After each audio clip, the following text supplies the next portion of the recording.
Hello, plasma arc cutting বা PAC ব্যবহার করে ফেরাস এবং নন ফেরাস মেটালের উপর স্ট্রেট কাটিং সেশনে স্বাগতম। আসুন আমরা এই সেশনের উদ্দেশ্যগুলি দেখি। এই সেশনের শেষে আপনি সক্ষম হবেন সঠিক কাটিং ছেড় রেখে প্লেটে কাটিং লাইন্স চিহ্নিত করতে, সোজা কাটা এর জন্য জব সেট করতে, প্রান্তগুলি পরিষ্কার করতে এবং ত্রুটিগুলি পরীক্ষা করতে। ফেরাস এবং নন ফেরাসের উপর স্ট্রেট কাটের জন্য প্রয়োজনীয় সরঞ্জাম এবং উপকরণগুলি হল plasma cutter, welding helmet, welding gloves, welding apron, torch tip, electrode, shield cup, bench vice, wire brush, chipping hammer,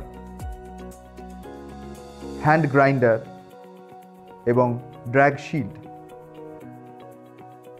প্রথমে প্লাজমা কাটার ব্যবহার করার সময় জড়িত সুরক্ষা পদ্ধতিগুলি বুঝে নিই। High voltage, noise, temperature, flammable material, fumes, ultraviolet radiation এবং মোল্টেন মেটাল সহ প্রক্রিয়াটির সাথে জড়িত সম্ভাব্য বিপদ সম্পর্কে সচেতন হন।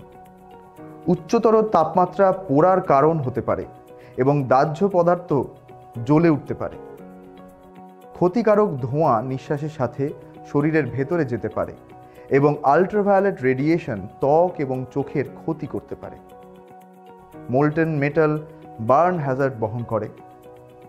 প্রস্তুতকারকের দ্বারা নির্ধারিত যথাযথ ওয়েল্ডিং ক্লোদিং পরা উচিত, পাশাপাশি শেডেড আই প্রোটেকশন নেওয়া উচিত। সমস্ত ইন্ডাস্ট্রিয়াল প্রোডাক্টসের মতো সঠিক সেফটি পদ্ধতির জন্য ওনার্স ম্যানুয়াল পড়ুন। এখন প্লাজমা কাটার ব্যবহার করার আগে প্রি কাট চেকলিস্ট বুঝে নেওয়া যাক। খারাপ কাটিং পারফরমেন্স এবং অপারেটর ফ্রাস্ট্রেশন এড়াতে জীর্ণ টর্চ টিপ, ইলেকট্রোড এবং শিল্ড কাপ পরীক্ষা করে দেখুন এবং প্রতিস্থাপন করুন। কম্প্রেসার বা বটল গেজে গ্যাস বা এয়ার প্রেশার পরীক্ষা করুন। প্লাজমা কাটার অন করুন। অ্যাম্পারেজ কন্ট্রোল ম্যাক্সিমাম সেটিংয়ে সেট করুন। এয়ার প্রেশার প্লাজমা কাটার ম্যানুয়ালে উল্লিখিত সীমার মধ্যে থাকা উচিত। যদি এয়ার প্রেশার নির্দিষ্ট সীমার মধ্যে না থাকে তবে এয়ার প্রেশার রেগুলেটর অ্যাডজাস্ট করুন। আপনি যেখানে গ্রাউন্ড ক্ল্যাম্প সুরক্ষিত করার পরিকল্পনা করেছেন সেখানকার কোনো মরিচা বা পেইন্ট গ্রাইন্ড অফ করা গুরুত্বপূর্ণ। এর কারণ প্লাজমা কাটার একটি হাই ভোল্টেজ আর্ক তৈরি করে, যা মরিচা বা পেইন্টের মাধ্যমে সহজেই কন্ডাক্টেড হতে পারে। এই স্টেপটি 12 অ্যাম্প মেশিনসের ক্ষেত্রে বিশেষ গুরুত্বপূর্ণ। এই মেশিনসের বড় ইউনিটসের মতো মরিচা এবং পেইন্টের মধ্যে দিয়ে এগিয়ে চলার ক্ষমতা নেই। যদি গ্রাউন্ড ক্ল্যাম্প সঠিকভাবে গ্রাউন্ডেড না হয় তবে তা আর্ক এমনকি মেটালের ক্ষতি করতে পারে, যার ফলে মেশিন অতিরিক্ত গরম হয়, এমনকি টর্চ টিপের ক্ষতি হয়। মরিচা বা পেইন্ট গ্রাইন্ড অফ করার জন্য একটি ওয়্যার ব্রাশ বা গ্রাইন্ডার ব্যবহার করুন। প্লাজমা কাটারের ইলেকট্রিক্যাল সার্কিট সম্পূর্ণ করতে গ্রাউন্ড ক্ল্যাম্প ব্যবহৃত হয়। ভোল্টেজ ড্রপ কম করতে এবং একটি ভালো ইলেকট্রিক্যাল কানেকশন নিশ্চিত করতে এটিকে যতটা সম্ভব কাটের কাছাকাছি রাখা উচিত। ভোল্টেজ ড্রপ আরও কম করার জন্য ক্ল্যাম্পটি কোনো টেবিল বা অন্যান্য অবজেক্টের পরিবর্তে ওয়ার্কপিসের উপরেও প্লেসড করা যেতে পারে। প্লাজমা কাটার ব্যবহার করার সময় টর্চের উপর আপনার গ্রিপ শিথিল করা গুরুত্বপূর্ণ। আপনি যদি টর্চটি খুব শক্ত করে ধরে রাখেন তবে আপনার হাত আরও কাঁপবে, যা ক্লিন কাট তৈরি করাকে কঠিন করে তুলতে পারে। এখন আসুন ফেরাস মেটালে প্লাজমা কাটিং পদ্ধতিগুলি শিখি। প্রথম স্টেপটি হলো বেস মেটালের প্রান্তে ড্র্যাগ শিল্ড প্লেস করা। ড্র্যাগ শিল্ড একটি মেটাল প্লেট যা টর্চ টিপকে প্লাজমা আর্কের হিট এবং স্পার্কস থেকে রক্ষা করতে সহায়তা করে। এটি বেস মেটালের প্রান্তে প্লেস করা হয় বা সঠিক স্ট্যান্ড অফ ডিস্টেন্সে রাখা হয়, যা সাধারণত 1/8 ইঞ্চ। আর্কটি সরাসরি নিচে পরিচালিত হওয়া উচিত, কোনো কোণ এ নয়। মেটাল জুড়ে টর্চের টিপটি নামিয়ে আনা এর ক্ষতি করবে। একটি সঠিক স্ট্যান্ড অফ ডিস্টেন্স বজায় রাখতে ভুলবেন না। যদি স্ট্যান্ড অফ ডিস্টেন্স খুব কাছাকাছি থাকে তবে টর্চ টিপটি অতিরিক্ত গরম হবে এবং ক্ষতি করবে। যদি স্ট্যান্ড অফ ডিস্টেন্স খুব বেশি হয় তবে প্লাজমা আর্ক মেটালে পেনিট্রেট করতে পারবে না। দ্বিতীয় স্টেপটি হলো ট্রিগার লকটি রেজ করা। ট্রিগারটি টিপুন এবং পাইলট আর্কটি অবিলম্বে শুরু হবে। ট্রিগার লক একটি সুরক্ষা বৈশিষ্ট্য যা টর্চকে অ্যাক্সিডেন্টালি ফায়ার করা থেকে বিরত রাখে। প্লাজমা আর্ক শুরু করতে ট্রিগার লকটি বাড়ান এবং ট্রিগারটি প্রেস করুন। পাইলট আর্ক অবিলম্বে শুরু হবে।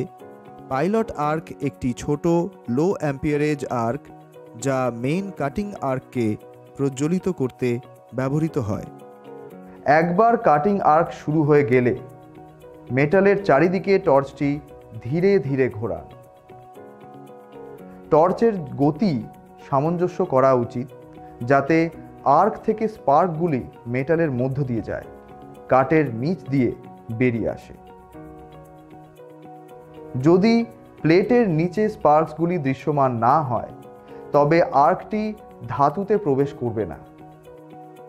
এটি টর্চকে খুব দ্রুত ঘোরানো, অপর্যাপ্ত অ্যাম্পিয়ারেজ বা প্লাজমা স্ট্রিমকে একটি অ্যাঙ্গেলে পরিচালিত করার কারণে হতে পারে, তবে সোজা নিচে নয়। নগণ্য গ্রাউন্ডিংও এই সমস্যার কারণ হতে পারে। অ্যাম্পিয়ারেজ যত বেশি হবে প্লাজমা আর্ক তত গরম হবে এবং কাট তত দ্রুত হবে। যাই হোক, অত্যাধিক অ্যাম্পিয়ারেজ টর্চ টিপের ক্ষতি করতে পারে। গ্যাস টর্চ টিপকে শীতল করতে এবং এটি অতিরিক্ত গরম হওয়া থেকে রোধ করতে সহায়তা করে। এটি প্লাজমা আর্ককে আকার দিতে এবং কাট এর গুণমান উন্নত করতে সহায়তা করে। কাটের শেষে টর্চকে চূড়ান্ত প্রান্তের দিকে কিছুটা অ্যাঙ্গেল করুন বা মেটালটি পুরোপুরি বিচ্ছিন্ন করার জন্য ট্রিগার ছাড়ার আগে কিছুটা বিরতি দিন। এটি টর্চ দ্বারা মেটালকে ড্র্যাগড করে আনা থেকে রোধ করতে সহায়তা করবে। টর্চ ঠান্ডা করার জন্য ট্রিগারটি ছেড়ে দেওয়ার পরে 20 থেকে 30 সেকেন্ডের জন্য পোস্ট ফ্লো এয়ার চলতে থাকে। পোস্ট ফ্লো চলাকালীন ট্রিগারটি চাপলে তাৎক্ষণিকভাবে আর্কটি পুনরায় চালু হয়।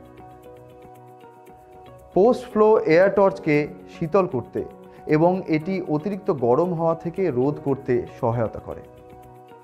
পোস্ট ফ্লো চলাকালীন ট্রিগারটি টিপলে তাৎক্ষণিকভাবে আর্কটি পুনরায় চালু হবে।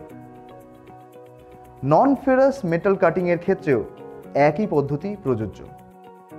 আসুন আলোচিত মূল বিষয়গুলি পুনরায় বর্ণনা করা যাক। প্লাজমা কাটার ব্যবহার করার সময় জড়িত সুরক্ষা পদ্ধতিগুলো বুঝুন। প্লাজমা কাটার ব্যবহারের আগে প্রি কাট চেকলিস্ট। প্লাজমা কাটার ব্যবহার করে ফেরাস এবং নন ফেরাস মেটালস কাট পদ্ধতি। এটি আমাদের সেশনের শেষে নিয়ে এসেছে।